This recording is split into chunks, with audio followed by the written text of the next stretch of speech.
हूँ अपने YouTube channel पर। तो फ्रेंड्स, आज मैं आप सबके लिए बहुत ही मज़ेदार चुटकुला कहरवा गीत लेके आई हूँ। आप लोग वीडियो फुल देखिएगा, बीच में इसकी बिल्कुल मत कीजिएगा, नहीं तो गीत का आनंद नहीं आएगा। गीत को पूरा सुनिए और गीत का आनंद लीजिए। गीत कैसा लगे ये कमेंट करके जरूर बताइएगा। फ्रेंड्स, ढेर सारा प्यार आशीर्वाद जरूर दीजिएगा। ननदी मारथी नजारिया सहारिया में, ननदी मारथी नजारिया सहारिया में, सहारिया में हो सहारिया में, ननदी मारथी नजारिया सहारिया में, ननदी मारथी नजारिया सहारिया में। हमारे ससुर जी के बाग बगीचा, हमारे ससुर जी के बाग बगीचा, बाग बगीचा हो बाग बगीचा।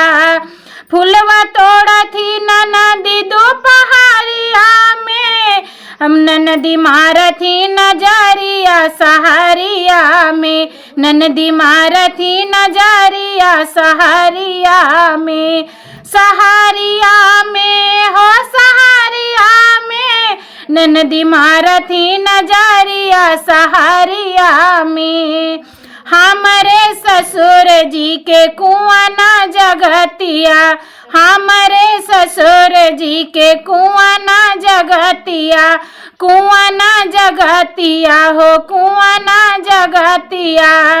ननदी करे स्नान दोपहरिया में, ननदी मारथी नजारिया सहारिया में, ननदी मारथी नजारिया सहारिया में, सहारिया में हो सहारिया में, ननदी मारथी नजारिया सहारिया में, ननदी मारथी नजारिया सहारिया में।